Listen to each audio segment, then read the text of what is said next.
আসসালামু আলাইকুম প্রিয় দেশবাসী।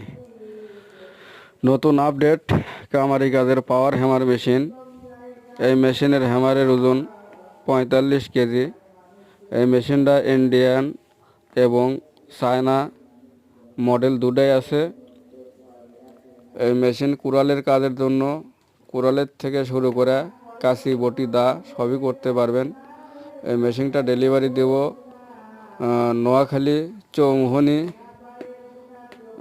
চৌমোহনী দানামিয়ার বাজার। উত্তম কর্মকার তিনি মেশিনটির অর্ডার দিয়েছিলেন। যাদের মেশিন লাগবে স্ক্রিনে দেওয়া নাম্বারটায় যোগাযোগ করবেন।